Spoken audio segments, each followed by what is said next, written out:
Hi friends, Diwakar this side from pep coding. आज हम reverse substring between each pair of parenthesis ये question करने जा रहे हैं। देखते हैं इस पे करना क्या है। इस क्वेश्चन पे आपको एक स्ट्रिंग मिलेगा जिसके अंदर पैरेंथेसिस हैं और कुछ इंग्लिश के लोअर केस लेटर्स हैं इस कंस्ट्रेंट के अकॉर्डिंग। अगर ये होता ABCDEFG, ऐसा अगर कुछ होता, इस पे आपको करना क्या था। वेल जो इनर मोस्ट पैरेंथेसिस है उसके अंदर जो सब स्ट्रिंग पड़ा हुआ है, अब उसे रिवर्स कर दो। तो बाहर के बंदे तो वैसे ही होते, जो अंदर पे सब स्ट्रिंग है ये होता रिवर्स। EDC हो जाता है ये, राइट। आपका जो आंसर होता ABEDCFG, इस वाले केस के लिए रिवर्स करने के बाद ये स्ट्रिंग बनता और आपको यही बताना है। ठीक है, तो इस पे जो पैरेंथेसिस हैं वो बैलेंस्ड होंगे, मतलब ओपनिंग के लिए क्लोजिंग होगा और ऑर्डरिंग भी उसका करेक्ट होगा। तो कुछ और केसेस के लिए देखते हैं यही काम रिवर्स कैसे करना है। मैंने कुछ केसेस लिख के रखे हैं यहाँ पे। पहले बंदे को देखते हैं। तो ये है, अगेन ये पैरेंथेसिस है और इसके अंदर का जो सब स्ट्रिंग है उसे हमें रिवर्स करना है। इस बार रिवर्स करते ये हो जाता DCPA। ठीक है, और यही अपने को रिक्वायर्ड भी था। ये कौन आउटपुट। अगले बंदे के लिए देखते हैं। ठीक है यार, इसमें देखना, इस पे दो पैरेंथेसिस हैं, राइट। एक यहाँ पर है और दूसरा बंदा यहाँ पर है। तो दोनों के लिए देखते हैं। पहले इनर मोस्ट वाले के लिए हमें काम करना है, ऐसा क्वेश्चन पे ही बोला गया है। तो इनर मोस्ट को मैंने रिवर्स किया, EVOL, और फिर जो रिमेनिंग स्ट्रिंग बच गया है वो कुछ इस फॉर्म में हो जाता, QEVOLI, और ये पैरेंथेसिस। अगेन एक पैरेंथेसिस बचा है, उसके अंदर के सब स्ट्रिंग को हम रिवर्स कर देंगे। ठीक है, तो ये स्ट्रिंग ट्रांसफॉर्म हो जाएगा इस पे, और यही आंसर भी होता है इसका। ठीक है, आखिरी बंदे को देखते हैं। आखिरी टेस्ट केस पे मल्टीपल पैरेंथेसिस हैं।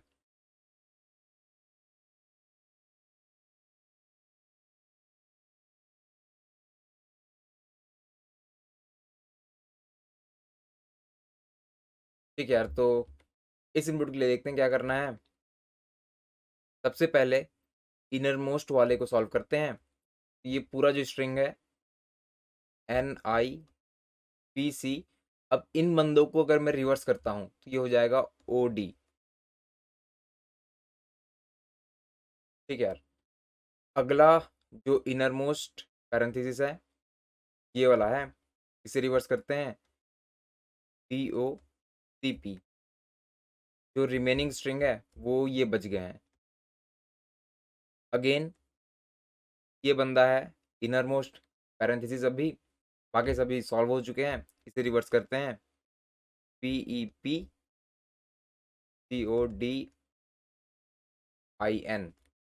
ठीक है, ये रिवर्स हो गया।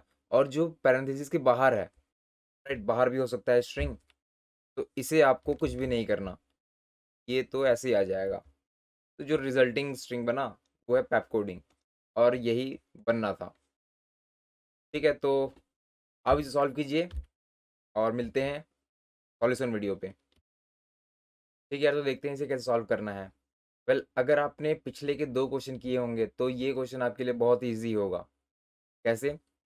तो इस क्वेश्चन में हमें करना क्या था, वो ये था कि जो इनर मोस्ट पैरेंथेसिस है, या दूसरे टर्म्स में जो पैरेंथेसिस किसी और पैरेंथेसिस पे डिपेंडेंट नहीं है, हमें उसे सबसे पहले सॉल्व करना था, राइट। और इससे पहले के 2 क्वेश्चन पे minimum add to make valid parenthesis और स्कोर ऑफ पैरेंथेसिस, ये दोनों क्वेश्चंस पे हमने एग्जैक्टली यही काम किया था। जो पैरेंथेसिस इनर मोस्ट है, दूसरे पर डिपेंडेंट नहीं है, उसे पहले सॉल्व किया था। ठीक है, तो इन दोनों क्वेश्चंस को रेफरेंस मान के वहाँ पे जो हमने लॉजिक यूज़ किया था उसी को यहाँ पर भी यूज़ करके देखते हैं काम करता है या नहीं। तो इस टेस्ट केस के लिए देखते हैं।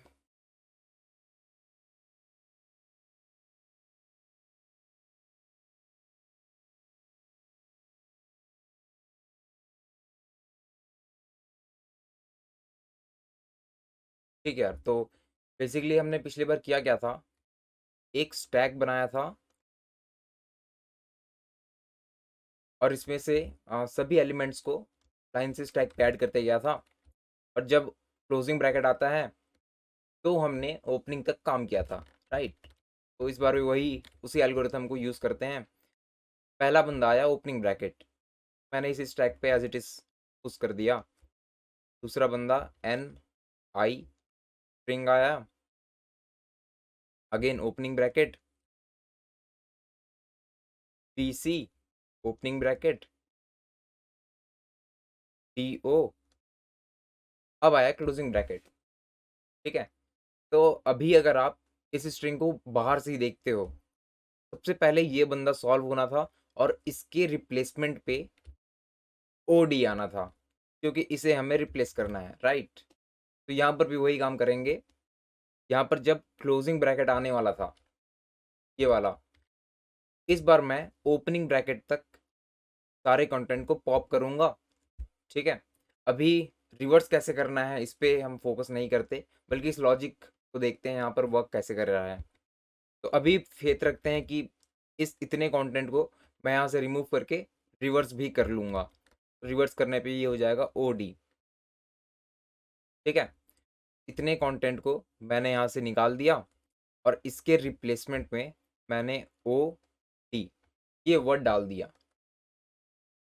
ठीक है यार, तो अभी जो अपना सीक्वेंस है एक्चुअल में, वो सीक्वेंस कैसा हो गया होगा।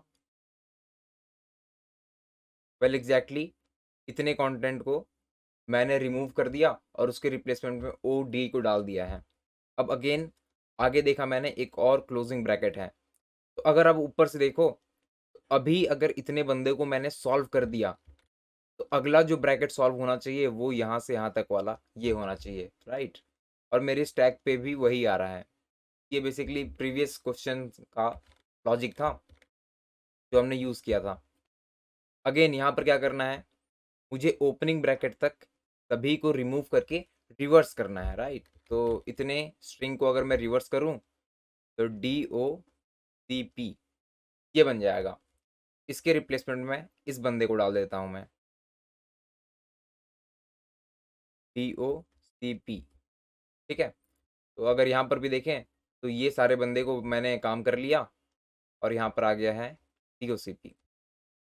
ठीक है, अब देखते हैं आगे क्या है। अगला बंदा ई है, ई को मैंने पुश कर दिया, पी से भी पुश कर दिया। अब अगेन एक क्लोजिंग ब्रैकेट आया।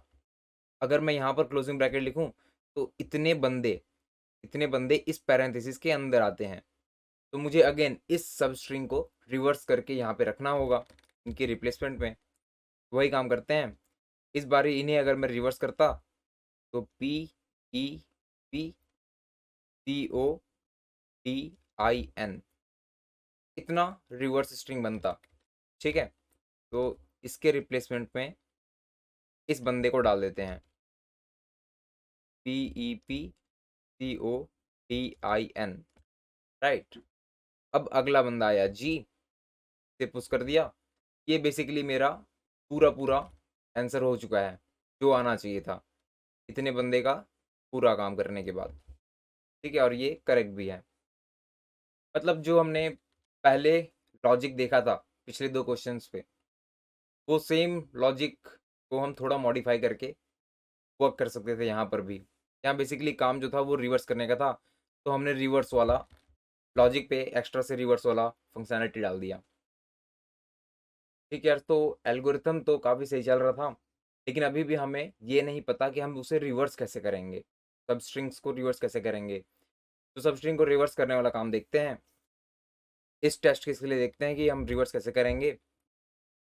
पहला बंदा ओपनिंग ब्रैकेट आया, ए बी सी डी। ठीक है, इतने बंदे को मैंने स्टैक पे डाल दिया। अब जब क्लोजिंग ब्रैकेट आया तो मुझे इन सभी बंदों को पॉप करके रिवर्स करना होगा, राइट। तो इसका जो एक्चुअल में आउटपुट आना चाहिए इतने बंदों का रिवर्स, वो होना चाहिए टी सी पी ए। ठीक है, और अगर मैं अभी इन्हें पॉप करता हूँ तो इनका सीक्वेंस देखिए क्या होगा। सबसे पहले डी निकलेगा यहाँ से, सबसे पहले डी आएगा बाहर, फिर सी आएगा, फिर बी आएगा और ए आएगा। ठीक है, तो बेसिकली एक्चुअल में मुझे जो सीक्वेंस चाहिए था अभी पॉप करने पे वही आ रहा है। ठीक है, लेकिन अभी भी मुझे क्या करना था, इन सभी बंदों को रिप्लेस करके इसे डालना था। मुझे इन बंदों को कहीं पे स्टोर करना पड़ेगा जहाँ से मुझे इसी सीक्वेंस पे ये वापस से मिलते हैं। ठीक है, तो एक बारी फिर से देखते हैं। बेसिकली इन बंदों को जब मैं यहाँ से निकालूंगा तो ऑफ कोर्स मैं एक एरे पे डाल सकता हूँ, राइट। एक एरे बनाया कैरेक्टर्स का और वहाँ पर DCBA इस तरीके से डाल दिया। लेकिन मुझे एक्चुअली में पता नहीं है कि यहाँ कितने बंदे हैं, एरे ग्रो नहीं कर सकता। ठीक है, तो मुझे यहाँ पर भी कुछ डायनेमिक साइज का डेटा स्ट्रक्चर यूज़ करना पड़ेगा। तो अभी मानते हैं कि यहाँ कोई डेटा स्ट्रक्चर है, तो मैंने सबसे पहले डी को दिया है, मतलब जो बंदा फर्स्ट इन हुआ। ठीक है, मुझे आखिर में क्या करना है, इसी बंदे को निकालना भी है सबसे पहले, उसी बंदे को मुझे फर्स्ट आउट भी करना है इस वाले डेटा स्ट्रक्चर से। ठीक है, एक बार देखते हैं इसे पूरा पूरा। सबसे पहले डी आया, उसके बाद सी आया, इस डेटा स्ट्रक्चर पे फिर बी आया और ए आया। इस डेटा स्ट्रक्चर पे सबसे पहले डी आया था और मुझे रिमूव भी उसी को सबसे पहले करना है। तो ये ऑर्डर जो है वो क्यू से मैच कर रहा है, राइट। तो यहाँ पर एक क्यू को इम्प्लीमेंट करके ये रिवर्स वाला काम अचीव किया जा सकता है। एक बार क्यू को यूज़ करके देखते हैं यहाँ पे। ठीक है, तो अगर मैं मान लेता हूँ कि यहाँ पर एक क्यू बना हुआ है, क्यू पे मैंने बेसिकली क्या किया, इन सभी बंदों को रिमूव करके डालते गया। क्यू में सबसे पहले यहाँ पर जाएगा, फिर अगला बंदा सी यहाँ पर आएगा, फिर बी आएगा और फिर ए आएगा। जब ओपनिंग ब्रैकेट आया तो मैंने काम को रोक दिया। ठीक है, ओपनिंग ब्रैकेट आया तो मैंने काम रोक दिया। अब यहाँ पर से मैं क्यू में से रिमूव करता हूँ एलिमेंट्स को, तो सबसे पहले डी निकलेगा, डी यहाँ पर आ गया, सी निकलेगा, सी को मैंने स्टैक पर डाल दिया, बी निकलेगा, बी को स्टैक पर डाल दिया और ए निकलेगा, ए को स्टैक पर डाल दिया। मुझे जो एक्चुअल ऑर्डरिंग चाहिए थी रिवर्स वाली, उसे मैंने अचीव कर लिया स्टैक और क्यू दोनों को यूज़ करके, राइट। तो इसी इसी एल्गोरिथम को रिवर्स करने वाले कॉन्सेप्ट के साथ एक और टेस्ट केस पे देखते हैं। ठीक है, ठीक है, तो इस टेस्ट केस के लिए देखते हैं ये काम को। पहले opening bracket Q, opening bracket LOVE, सारे बंदे आए। इसके बाद आया क्लोजिंग ब्रैकेट। अगेन जब क्लोजिंग ब्रैकेट आया तो मैं क्या करने वाला हूँ, ओपनिंग ब्रैकेट आते तक इन सभी बंदों को क्यू पे डालने वाला हूँ, राइट। तो एक क्यू बनाया मैंने, ये बेसिकली स्टैक है और ये है क्यू। तो सबसे पहले ई को मैंने रिमूव किया और यहाँ पे ऐड कर दिया, फिर वी को पॉप किया, यहाँ पे ऐड कर दिया, ओ को पॉप किया, यहाँ पे पॉप कर दिया, एल को पॉप किया और यहाँ पर ऐड कर दिया। जब ओपनिंग ब्रैकेट आया तो मैंने अपने काम को रोका और इतने बंदे पे एक रिप्लेस्ड कैरेक्टर, एक रिप्लेस्ड स्ट्रिंग आने वाला है। तो अगेन मैं क्यू से अब अगर सभी बंदे को मंगाता हूँ तो सबसे पहले ई आएगा, बी आएगा, ओ आएगा और फिर एल आएगा।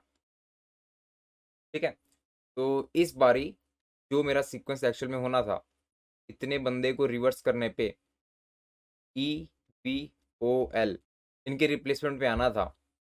अभी जो मेरे स्टैक पे है वो ओपनिंग ब्रैकेट BEBOL, मतलब सारा कुछ सही सीक्वेंस चल रहा है, तब इससे काम बनता हुआ लग रहा है। ठीक है, तो आगे एल्गोरिथम को बढ़ाते हैं। उसके बाद आई आया और अगेन एक क्लोजिंग ब्रैकेट। तो अगेन मैं एक क्यू बनाने वाला हूँ। क्यू पे क्या करना है मुझे, जब तक ओपनिंग ब्रैकेट नहीं आता सभी को पॉप करना है मुझे। सबसे पहले आई पॉप होगा, यहाँ पर आएगा, एल होगा पॉप, यहाँ पर ऐड होगा, ओ, बी, ई और आखिर में यू। अब मैंने देखा कि यहाँ पर एक ओपनिंग ब्रैकेट है, तो मैंने काम रोक दिया। ठीक है, अब इनके रिप्लेसमेंट पे एक दूसरा बंदा आएगा। यहाँ पर से आई को रिमूव किया, एल को रिमूव करके पुश किया, ओ को पुश किया यहाँ पे, पी, ई और यू। ठीक है, तो अपना सीक्वेंस तो बन गया, अपना सीक्वेंस तो बन गया। एक्चुअल में जो आउटपुट आना था वो यही था, तो हमें मिल गया स्टैक पे, राइट। तो मेरा काम तो यहाँ पे बन गया। अब अगेन मुझे करना क्या था, अभी स्टैक पे जितने बंदे हैं उन सभी बंदों को मुझे एक स्ट्रिंग बना के रिटर्न करना है, राइट। तो ये काम अभी भी रहता है। ये काम को कैसे अचीव कर सकते हैं, तो अगेन अगर मैं क्यू पे ही काम करना चाहूँ तो क्यू को यूज़ करके मैं बेसिकली इसे रिवर्स करूँगा। अभी मुझे रिवर्स नहीं करना, अभी मुझे इस ऑर्डर पे चाहिए, ILOVEU। ठीक है, तो इस बारी में क्या कर सकता हूँ, मुझे इनका अगर साइज़ पता है, इनका साइज़ मुझे पता है 1 2 3 4 5 और 6, 6 बंदे हैं। इस बार मैं एरे पे ये काम इजीली कर सकता हूँ। एक कैरेक्टर एरे बनेगा यहाँ पे 6 लेंथ का, 6 बंदों को होल्ड करने के लिए। ठीक है, ये कैरेक्टर एरे होगा। अब जब मैं स्टैक से इस बंदे को निकालता हूँ तो ये ना एक्चुअल में आखिरी पे आना चाहिए, राइट। और फिर ई को निकाला मैंने तो उसके बाद आना चाहिए, पी को निकाला उसके बाद ओ, एल और आई। ठीक है, तो इस सीक्वेंस पे इस सीक्वेंस पे मुझे कैरेक्टर एरे पे सारा कुछ स्ट्रिंग जो आंसर होना चाहिए वो मिल जाएगा। अब इस कैरेक्टर एरे को स्ट्रिंग बनाने का काम आता है, तो वो हम लैंग्वेज की बेसिकली ये स्पेसिफिकेशन है। जावा पे अगर करना चाहें तो हम एक न्यू स्ट्रिंग और इस वाले कैरेक्टर एरे, अगर मैं इसे सी ए बोलता हूँ तो उस कैरेक्टर एरे को यहाँ पे पास कर दो, वो उसे स्ट्रिंग बना देगा। ठीक है, तो इस पूरे एल्गोरिदम को एक बार समराइज कर लेते हैं कि हमें एक्चुअली में करना क्या है, राइट। जब मुझे ओपनिंग ब्रैकेट मिलता है, ओपनिंग ब्रैकेट के केस में मैं सिंपली उसे पुश करता हूँ। अल्फ़ाबेट्स मिलते हैं, अल्फ़ाबेट्स होते हैं तो उसे भी पुश करता हूँ। दोनों में सेम काम ही है, काम एक्चुअल में क्लोजिंग ब्रैकेट वाले पे होता है, राइट। क्लोजिंग ब्रैकेट पे हमें करना क्या है, ओपनिंग और अल्फ़ाबेट्स का तो क्लियर हो गया है। क्लोजिंग ब्रैकेट में पहले स्टैक से पॉप करके उन सभी बंदों को क्यू पे डालते हैं, क्यू पे ऐड करते हैं जब तक हमें एक ओपनिंग ब्रैकेट नहीं मिलता। और फिर ये काम कंप्लीट करने के बाद, ओपनिंग ब्रैकेट मिलने के बाद, ओपनिंग ब्रैकेट को भी पॉप करते हैं और फिर क्यू से रिमूव करते हुए स्टैक पे पुश कर देते हैं, राइट। तो इन सभी एल्गोरिथम को लिखते हैं एक बार, इम्प्लीमेंट करते हैं। 3 स्टेप्स हैं थे इस पे। ठीक है यार, तो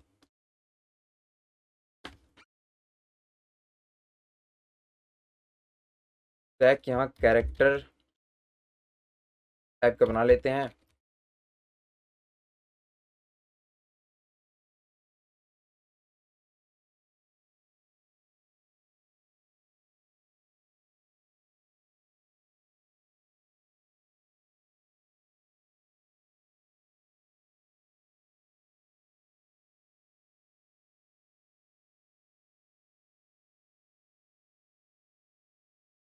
ठीक है, देखिएगा, जब करंट स्ट्रिंग क्लोजिंग ब्रैकेट है तब तो हमें रिमूव का पूरा काम करना है, रिवर्स करने का काम करना है, राइट। यहाँ दूसरे पे करते हैं, जब ओपनिंग ब्रैकेट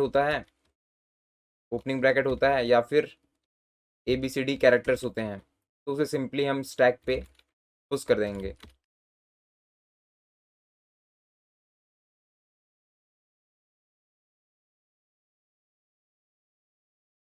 अब ये वाला केस हैंडल कर लेते हैं।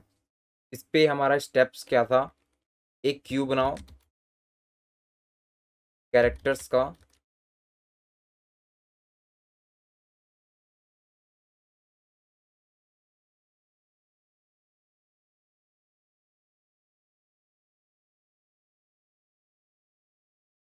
और मुझे स्टैक से सभी को रिमूव करके क्यू पे डालना है। तो स्टैक डॉट पीक जब तक ओपनिंग ब्रैकेट नहीं होता तब तक queue dot add stack dot pop. ठीक है, उसके बाद स्टैक से ओपनिंग ब्रैकेट को रिमूव किया और अब क्यू से सभी बंदे को निकाल के उस पर डालना है। क्यू डॉट साइज जब तक ग्रेटर देन 0 होता है उसे स्टैक पर डाल दो।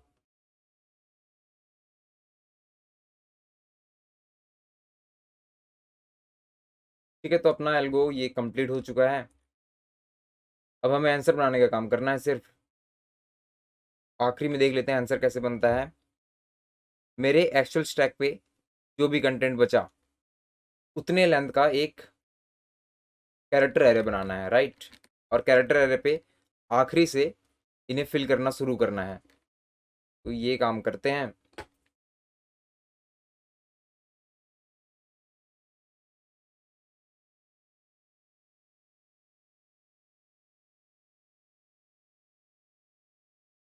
आई पॉइंटर को के लास्ट पे रख दो।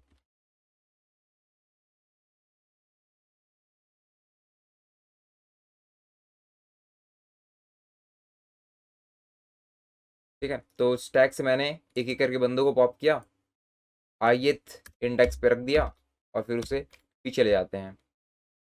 ये काम कंप्लीट होने के बाद फिर मुझे स्ट्रिंग बनाना है, राइट। तो इससे वो स्ट्रिंग बन जाएगा। ठीक है, तो देखते हैं इसे चला के। ये सही आ रहा है एक टेस्ट केस के लिए। ठीक है यार, ये सभी के लिए वर्क कर रहा है। ठीक है यार, ये लॉजिक तो वर्क कर रहा है, लेकिन अभी भी इसके एक पार्ट को, रिवर्स करने वाले पार्ट को हम इम्प्रूव कर सकते हैं। देखते हैं कैसे। देखो करेंटली हम कर क्या रहे हैं। जब मुझे एक स्ट्रिंग मिला तो मैंने उसे स्टैक पे डाला, ओपनिंग ब्रैकेट ABCD। जब क्लोजिंग ब्रैकेट आता है तो मैं इतने बंदों को रिवर्स करना चाहता हूँ, राइट। तो इस रिवर्स करने के पर्पस को ही मैंने फुलफिल करने के लिए एक अलग से क्यू बना के इन सभी बंदों को डाला DCBA। और अगेन इन्हें रिमूव करने के लिए इनके रिप्लेसमेंट में मैंने वापस से इन सभी बंदों को क्यू से निकाल के यहाँ पर वापस से पुश कर दिया। अगर इस स्ट्रिंग का लेंथ L है तो मैंने इस L वाले स्ट्रिंग के लिए, L लेंथ की स्ट्रिंग के लिए मैंने 2 बार काम किया है। पहले यहाँ से पुश करके इस पे डालो और फिर अगेन यहाँ से रिमूव करके इस पे करो। मतलब L लेंथ के लिए 2L। ऑर्डर ऑफ L ही है अभी भी, लेकिन जो स्टैक और क्यू हैं दोनों डायनेमिकली ग्रो करेंगे इस काम को फुलफिल करने के लिए। तो प्लस में इनके इंटरनल वर्किंग कुछ भी होंगे, कुछ इंटरनली वर्क करेंगे डायनेमिकली ग्रो करने के लिए। ओवरऑल देखा जाए तो इतने का काम होगा। ठीक है, 2L और प्लस में इनके डायनेमिक बिहेवियर के लिए कुछ काम होगा। मुझे रिवर्स करने का एक बेटर एल्गोरिथम आता है। अगर मैं इन सारे प्रोसेस को एक एरे पे कर दूं, तो मानते हैं एरे पे पहले कुछ है बाद में कुछ है, और ये जो स्ट्रिंग है यहाँ पर पड़ा हुआ है, अभी ये ओरिजिनल ऑर्डर पे है ABCD। अगर मुझे इन्हें एरे पे रिवर्स करना होता तो यहाँ पॉइंटर रखो, यहाँ पॉइंटर रखो, घूम के इसे रिवर्स कर दो, राइट। इसे आगे बढ़ाते जाओ और इसे पीछे लाते जाओ। तो अगर यहाँ पे L लेंथ का स्ट्रिंग होता तो मुझे आइटरेट L/2 का करना होता। और क्योंकि ये एरे है तो यहाँ पर इनपुट रीड और राइट ऑपरेशन दोनों ही बहुत ज़्यादा फास्ट होने वाले हैं। देखा जाए तो एग्जैक्ट अगर टाइम कॉम्प्लेक्सिटी की बात करेंगे तो इस वाले से यहाँ पर इम्प्रूवमेंट मिलेगी हमें। यहाँ पर भी ऑर्डर ऑफ L ही है, ठीक है, लेकिन एग्जैक्ट टाइम कॉम्प्लेक्सिटी में एरे पे ये काम करना ज़्यादा बेनिफिशियल होगा। तो एरे पे रिवर्स करके इस क्वेश्चन को सॉल्व करने के लिए मे बी मैं फ्यूचर पे एक वीडियो बनाऊँ, बट टिल देन आप इस आइडिया को यूज़ करके इसे सॉल्व कर सकते हो। तो मिलते हैं अगले वीडियो पे। Thanks for watching.